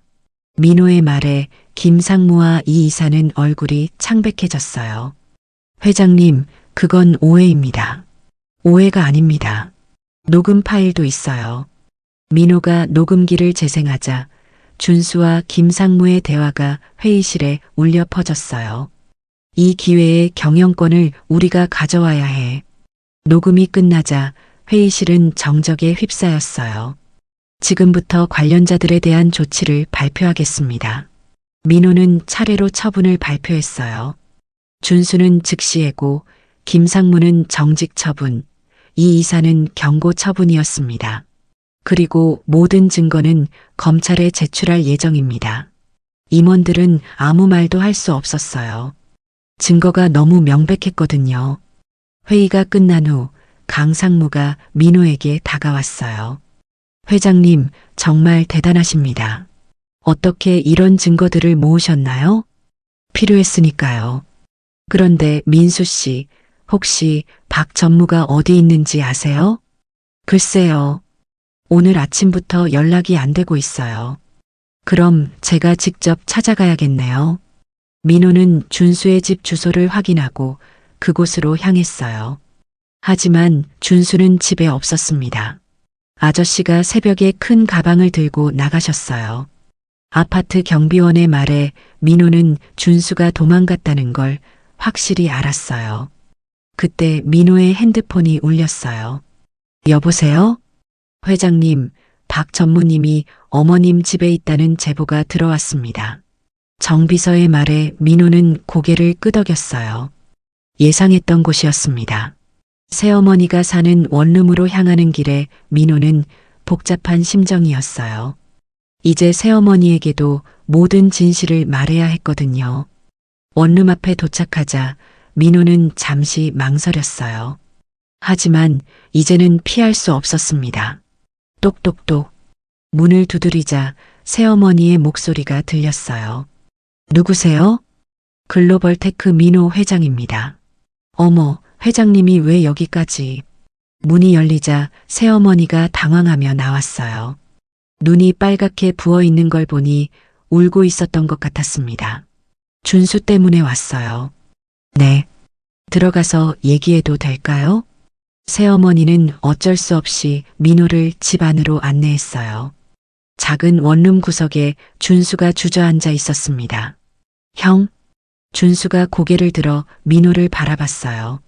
하룻밤 사이에 많이 늙어 보였습니다. 준수야, 이분이 누구시라고? 새어머니가 혼란스러워하자 민호는 천천히 말했어요. 새어머니, 저예요. 네, 저는 민호예요. 30년 전에 이 집을 떠났던 민호. 새어머니는 깜짝 놀라 민호를 자세히 바라봤어요. 설마, 정말 민호야? 네, 새어머니. 새어머니는 믿을 수 없다는 표정으로 민호를 바라봤어요. 그리고 눈물이 흘러내리기 시작했습니다. 민호야. 정말 민호야? 오랜만이에요, 새어머니. 새어머니는 주저앉으며 울기 시작했어요. 미안해, 민호야. 정말 미안해. 새어머니, 내가 너를 그렇게 내보내놓고 어떻게 이렇게 훌륭하게 자랐니? 새어머니의 울음소리에 준수도 고개를 들었어요. 형, 정말 미안해요. 준수, 민호는 두 사람을 바라보며 깊은 한숨을 내쉬었어요. 이제 모든 걸 정리해야 해요. 민호야, 준수가 무슨 잘못을 했다는 거니? 새어머니가 걱정스럽게 물어보자 민호는 차근차근 설명했어요. 준수의 비리와 배신 계획에 대해서 말이에요. 그럴 리가. 우리 준수가 그런 일을 할 리가 없어. 새어머니는 믿고 싶지 않아 했어요. 하지만 준수가 고개를 숙이고 있는 모습을 보니 사실이라는 걸 알 수 있었습니다. 어머니, 제가 잘못했어요. 준수가 떨리는 목소리로 말했어요. 왜 그런 일을 했니? 어머니 생활비도 필요했고, 아이 교육비도 많이 들고, 그래도 그런 나쁜 일을 하면 어떻게 해? 새어머니가 준수를 꾸짖자 준수는 더욱 움츠러들었어요. 형, 저 어떻게 하면 되죠? 준수가 민호에게 간절하게 물어보자 민호는 잠시 생각했어요. 먼저 잘못을 인정하고 사과해야 해요. 그리고 피해를 보상해야 하고, 그럼 감옥에 가야 하나요? 그건 법이 정할 일이에요. 민호의 냉정한 대답에 준수는 절망했어요. 민호야, 제발 준수를 용서해줘. 어머니가 빌게. 새어머니가 민호 앞에 무릎을 꿇으려고 하자 민호가 급히 말렸어요. 새어머니, 그러시면 안 됩니다. 제발, 민호야. 준수만은. 새어머니, 이건 가족 문제가 아니에요. 법의 문제예요. 민호는 단호하게 말했어요. 하지만 제가 할 수 있는 건 하겠어요. 준수가 진심으로 뉘우치고 있다는 점은 법정에서 말씀드릴게요. 정말이야? 네. 하지만 조건이 있어요. 무슨 조건이야? 준수야, 이제는 다 털어놓고 피해본 분들께 진심으로 사과해야 해. 민호의 조건에 준수는 고개를 끄덕였어요. 알겠어요, 형. 제가 모든 걸 털어놓을게요. 그리고 준수, 네, 형. 앞으로는 정직하게 살아야 해. 어떤 이유가 있어도 나쁜 일은 하면 안 돼. 네, 형. 명심할게요. 준수의 진심 어린 대답에 민호는 조금 안도했어요. 새어머니, 준수 일은 제가 최대한 도와드릴게요. 하지만 법의 심판은 받아야 해요. 고마워, 민호야. 정말 고마워. 새어머니는 계속 눈물을 흘렸어요. 감사함과 미안함이 뒤섞인 복잡한 감정이었습니다. 그날 저녁 민호는 준수와 함께 검찰청에 갔어요. 준수는 모든 비리를 자백했고 관련 증거들을 제출했습니다. 형, 정말 고마워요. 검찰청을 나오며 준수가 말했어요. 고마워할 일이 아니야. 당연한 일을 한 거야. 하지만 형이 아니었다면 이제부터가 중요해. 다시는 이런 일이 없도록 해야 해. 네, 형. 명심할게요. 민호는 준수를 바라보며 어린 시절의 순수했던 모습을 떠올렸어요. 비록 돌아가는 길이 험난하겠지만 준수가 다시 그런 사람이 될 수 있기를 바랐습니다. 그날 밤 민호는 호텔에서 아버지의 시계를 바라봤어요. 아버지, 이제 모든 게 시작이에요. 정의를 실현했지만 진짜 중요한 건 앞으로인 것 같아요. 시계는 밤 10시를 가리키고 있었어요. 길었던 하루가 끝나가고 있었습니다. 석 달이 지났습니다. 준수의 재판이 진행되는 동안 많은 일들이 일어났어요. 민호는 글로벌 테크 코리아를 안정시키기 위해 새로운 임원들을 영입했고 투명한 경영 시스템을 구축했습니다. 준수의 비리로 인한 피해는 회사가 모두 보상했어요. 회장님, 박 전무재판 결과가 나왔습니다. 정비서가 보고했어요. 어떻게 됐나요? 징역 2년에 집행유예 3년입니다. 회장님께서 선처를 탄원해 주신 덕분에 실형은 면했습니다. 민호는 고개를 끄덕였어요. 준수가 진심으로 뉘우치고 있다는 점과 피해 보상에 적극적으로 협조했다는 점이 참작된 결과였습니다. 준수는 어떻게 지내고 있나요? 요즘 작은 회사에서 일반 사원으로 땀 흘리며 일하고 있다고 합니다. 봉사활동에도 참여하고 생활도 검소해졌다고 하더군요. 그날 오후 민호는 준수로부터 연락을 받았어요. 형, 시간 괜찮으시면 만나 뵙고 싶어요. 그래, 어디서 만날까? 형이 어렸을 때 자주 가셨다는 도서관 앞에서 만나면 어떨까요? 준수의 제안에 민호는 미소 지었어요. 준수가 자신의 과거를 알아보려고 노력했다는 게 느껴졌거든요. 오후 5시 도서관 앞에서 둘이 만났어요. 준수는 많이 변해 있었습니다. 예전의 오만한 모습은 사라지고 겸손하고 진중한 표정을 짓고 있었어요. 형, 오랜만이에요. 준수, 많이 달라진 것 같네. 네. 이번 일로 많은 걸 깨달았어요. 둘은 도서관 안으로 들어갔어요. 민호가 어린 시절 공부했던 그 구석자리에 앉았습니다. 형, 정말 여기서 혼자 공부하셨어요? 그럼, 갈 곳이 없었으니까. 민호의 담담한 대답에 준수는 고개를 떨궜어요. 형, 제가 그때 얼마나 철없었는지 이제야 알겠어요. 형이 나간다고 했을 때 내 방이 커지겠다고 했던 말. 평생 후회할 거예요. 준수의 목소리가 떨렸어요. 이제는 이해해요. 형이 얼마나 무서웠을지, 얼마나 외로웠을지. 그건 이제 지나간 일이야. 하지만 형은 그 어려운 상황에서도 이렇게 훌륭하게 잘하셨잖아요. 저는 모든 걸 다 가지고도 나쁜 길로 갔고요. 준수는 진심으로 반성하고 있었어요. 준수, 중요한 건 앞으로야. 과거는 바꿀 수 없지만 미래는 우리가 만들어가는 거니까. 네, 형.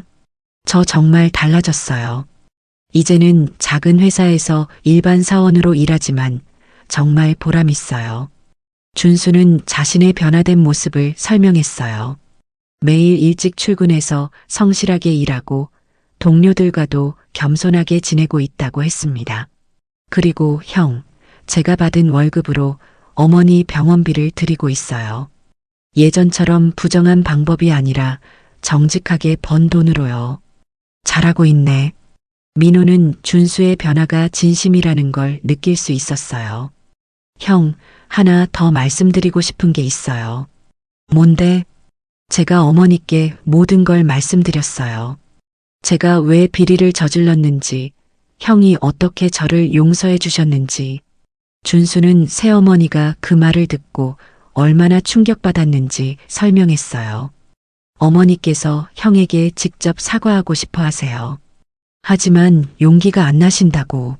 새어머니가 내 형을 내보낸 것도 미안하고 저를 잘못 키운 것도 죄송하다고 하세요.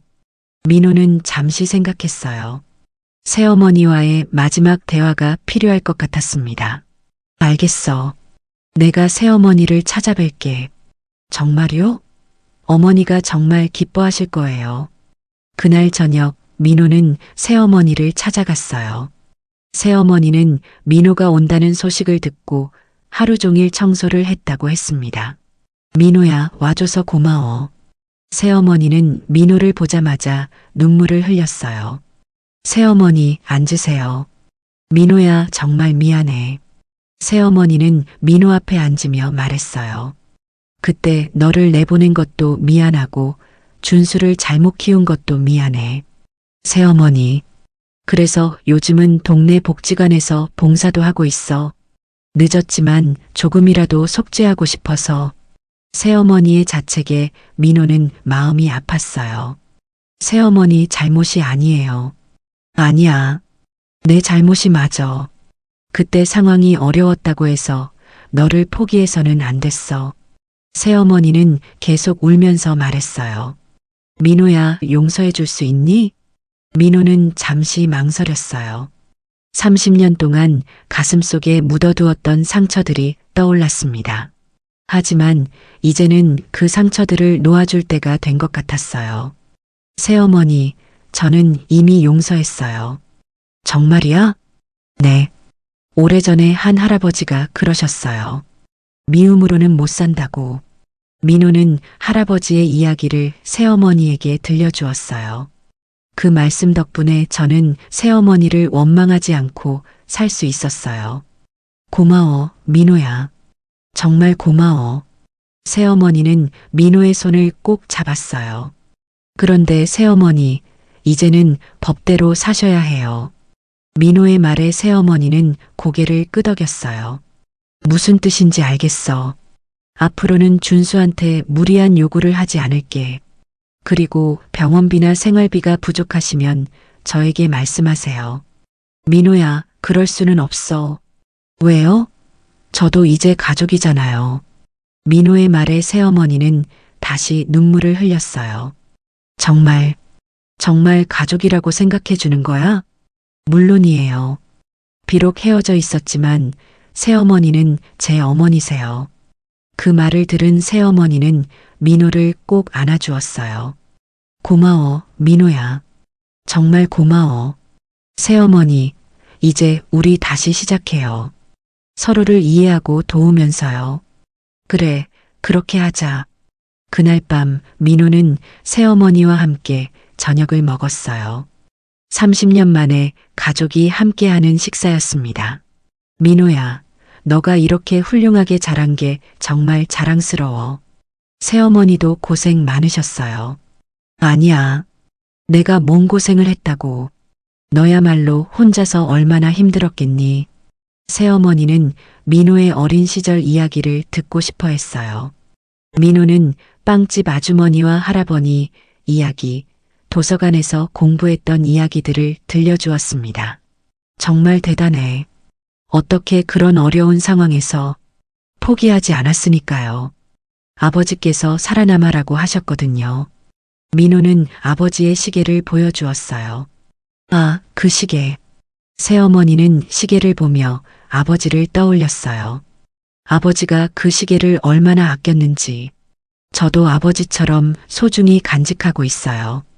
너희 아버지가 보고 계실 거야. 아들이 이렇게 훌륭하게 자란 걸. 새어머니의 말에 민호는 고개를 끄덕였어요. 집을 나서면서 새어머니가 말했어요. 민호야, 자주 와줄 거지? 물론이에요, 새어머니. 그리고 준수도 잘 부탁해. 너가 아니었으면 준수는 정말 큰일 날 뻔했어. 준수는 이제 혼자서도 잘할 수 있을 거예요. 민호는 새어머니와 작별 인사를 나누고 호텔로 돌아갔어요.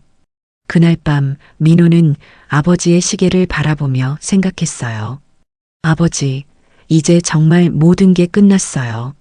저는 복수가 아니라 용서를 선택했어요. 시계는 밤 11시를 가리키고 있었어요. 그리고 이제 새로운 시작이에요. 진짜 가족이 되는 시작 말이에요. 민호는 처음으로 마음이 완전히 평안해졌어요. 30년 동안 가슴에 품고 있던 모든 상처와 원망이 사라진 기분이었습니다. 이제 정말로 새로운 인생이 시작될 것 같았어요. 1년이 지났습니다. 따뜻한 봄날 오후 민호는 어린 시절 살았던 동네에 서 있었어요. 그곳에는 새로 지어진 아름다운 건물이 있었습니다. 희망 아동센터라는 간판이 걸려 있었어요. 회장님, 모든 준비가 완료되었습니다. 정비서가 보고했어요. 오늘은 민호가 설립한 아동센터의 개관식이 있는 날이었습니다. 초대한 분들은 모두 오셨나요? 네. 새어머니와 준수 씨, 그리고 빵집 아주머니도 오셨습니다. 민호는 고개를 끄덕였어요. 자신의 인생에 중요한 영향을 준 모든 분들을 모신 자리였습니다. 센터 입구에는 많은 사람들이 모여 있었어요. 지역 주민들과 언론, 그리고 아이들까지 함께 했습니다. 안녕하세요. 글로벌테크 민호 회장입니다. 민호가 무대에 올라 인사하자 사람들이 박수를 쳤어요. 오늘 이 희망 아동센터를 개관하게 되어 정말 기쁩니다. 민호는 마이크를 잡고 차분하게 말했어요. 이 센터는 특별한 의미가 있습니다. 갈 곳 없는 아이들이 머물 수 있고 공부할 수 있고 꿈을 키울 수 있는 곳이 되기를 바랍니다. 청중들이 조용히 민호의 말에 귀를 기울였어요. 저도 어린 시절 이 동네에서 힘든 시간을 보냈습니다. 그때 많은 분들의 도움을 받았어요. 민호는 빵집 아주머니를 바라보며 말했어요. 아주머니는 눈물을 글썽이고 있었습니다. 작은 친절이 한 아이의 인생을 바꿀 수 있다는 걸 배웠어요. 이제 저도 그런 도움을 주고 싶습니다. 민호의 말에 사람들이 뜨거운 박수를 보냈어요. 그리고 오늘 이 자리에는 저에게 소중한 분들이 함께 해주셨습니다. 민호는 새어머니와 준수를 소개했어요. 제 가족입니다. 비록 어려운 시간이 있었지만 이제는 서로를 이해하고 사랑하는 진짜 가족이 되었어요. 새어머니는 고개를 숙이며 눈물을 흘렸어요. 준수도 감동한 표정이었습니다. 개관식이 끝난 후 민호는 센터 내부를 둘러봤어요. 깨끗한 기숙사와 공부방, 그리고 다양한 프로그램실이 마련되어 있었습니다. 정말 좋네요, 민호야. 새어머니가 감탄하며 말했어요. 아이들이 정말 좋아하겠어요. 그럼 좋겠네요. 이곳에서 많은 아이들이 꿈을 키웠으면 해요. 민호는 한쪽 벽을 가리켰어요. 그곳에는 아버지의 낡은 시계가 액자에 담겨 벽 한가운데 걸려 있었습니다. 아이들이 지나다니며 볼 수 있는 가장 눈에 띄는 자리였죠. 아버지의 시계예요? 네. 이곳의 상징이에요. 포기하지 말고 살아남아라는 메시지를 담고 있거든요. 시계 옆에는 작은 명패가 있었어요. 아버지로부터 아들에게, 그리고 모든 아이들에게라고 적혀 있었습니다. 형, 정말 대단해요. 준수가 감동하며 말했어요. 준수는 지난 1년 동안 정말 많이 변했습니다. 이제는 작은 회사에서 팀장으로 승진했고 정직하고 성실한 직장인으로 인정받고 있었어요. 준수도 잘하고 있잖아. 형 덕분이에요. 형이 용서해주지 않았다면 이제 그런 말 하지 마. 우리는 가족이야. 민호의 말에 준수는 고개를 끄덕였어요. 그때 어디선가 익숙한 목소리가 들렸어요. 민호야. 민호가 돌아보니 빵집 아주머니가 걸어오고 계셨어요.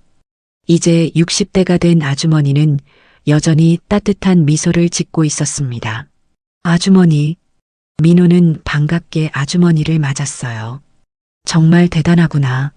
이런 큰 일을 해내다니. 아주머니 덕분이에요. 그때 빵을 나눠주지 않으셨다면 저는 살아남을 수 없었을 거예요. 무슨 소리야? 너 혼자 힘으로 여기까지 온 거야. 아주머니는 민호를 자랑스럽게 바라봤어요. 아주머니, 제가 드릴 게 있어요. 민호는 준비해둔 봉투를 아주머니께 건넸어요. 안에는 아주머니의 새로운 빵집 임대료가 들어 있었습니다. 이게 뭐야? 새 빵집 차리시라고요. 예전보다 훨씬 좋은 곳으로요. 민호야, 이건 너무 큰 돈이야.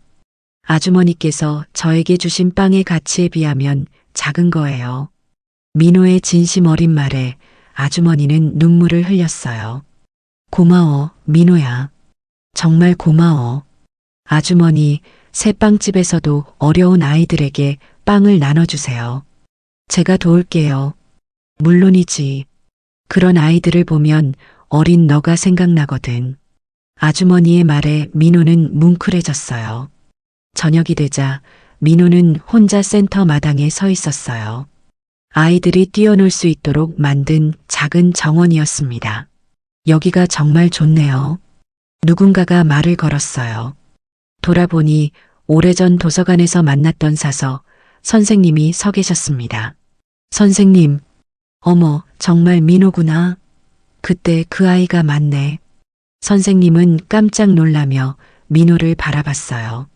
선생님께서 저를 기억해 주셔서 정말 기뻐요. 어떻게 있겠니? 그렇게 열심히 공부하던 아이를.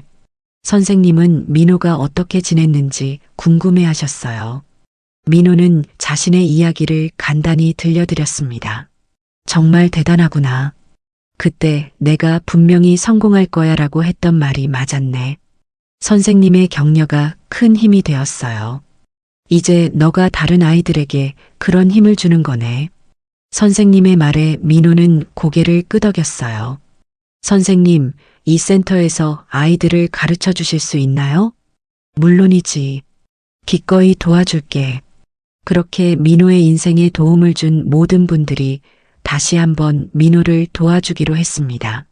며칠 후 센터에는 첫 번째 아이들이 들어왔어요. 갈 곳 없는 아이들, 공부하고 싶지만 환경이 안 되는 아이들이었습니다. 안녕, 여기가 너희들의 새 집이야. 민호는 아이들을 따뜻하게 맞았어요. 아이들의 눈빛에서 어린 시절 자신의 모습을 봤습니다. 아저씨는 누구예요? 한 아이가 물어보자 민호는 웃으며 대답했어요. 나도 예전에 너희들처럼 어려운 시간을 보낸 사람이야. 그래서 너희들의 마음을 잘 알아. 정말요? 정말이야. 그리고 너희들에게 약속할게. 민호는 아이들을 바라보며 진지하게 말했어요. 여기 있는 아이들은 결코 버려지지 않을 거야. 모두 다 소중한 아이들이니까. 아이들의 얼굴에 안도와 희망의 빛이 스며들었어요. 그날 밤 민호는 센터장실에서 아버지의 시계를 바라봤어요. 이제 그 시계는 벽에 걸려 모든 아이들이 볼 수 있는 곳에 있었습니다. 아버지, 저 약속 지켰어요. 훌륭한 사람이 되었고 이제 다른 아이들도 도와주고 있어요. 시계는 밤 9시를 가리키고 있었어요. 그리고 아버지, 저는 미움 대신 사랑을 선택했어요. 할아버지 말씀이 맞았어요. 미움으로는 정말 못 살더라고요. 창밖으로는 봄비가 조용히 내리고 있었어요. 새로운 생명이 싹 트는 계절이었습니다. 민호는 내일 아침 아이들과 함께 할 일들을 생각하며 미소 지었어요. 아침 운동, 함께하는 식사, 공부 시간, 그리고 꿈을 나누는 시간까지. 모든 것이 새로운 시작이었어요. 문득 복도에서 아이들의 웃음소리가 들렸어요. 아이들이 서로 장난치며 노는 소리였습니다. 민호는 그 소리를 들으며 가슴이 따뜻해졌어요. 이곳에서 자라는 아이들은 모두 행복할 거야. 민호는 그렇게 다짐하며 하루를 마무리했습니다. 새벽이 오면 또 다른 희망찬 하루가 시작될 거였어요. 아이들의 웃음소리와 함께, 그리고 많은 사람들의 사랑과 함께 말이에요. 민호의 긴 여행은 이렇게 끝났습니다. 복수가 아닌 용서로, 미움이 아닌 사랑으로, 그리고 혼자가 아닌 함께함으로 말이에요. 아버지, 정말 감사해요. 저를 살아남게 해주셔서요. 민호의 마지막 인사와 함께 센터는 고요한 평화에 잠겼습니다. 내일이면 다시 아이들의 밝은 웃음소리로 가득 찰 거였어요. 10살에 집을 떠났지만 결국 성공해서 복수가 아닌 용서를 선택한 민호. 정말 감동적이지 않으셨나요? 특히 미움으로는 못 산다는 할아버지 말씀이 참 마음에 와 닿았어요. 우리에게도 힘든 순간들이 있지만 포기하지 않으면 분명 좋은 날이 온다는 희망을 전해드리고 싶습니다. 이런 따뜻한 이야기들을 계속 들려드릴 수 있도록 구독과 좋아요 부탁드려요. 다음에도 더 감동적인 이야기로 찾아뵙겠습니다. 오늘도 들어주셔서 감사하고 모두 따뜻한 하루 보내세요.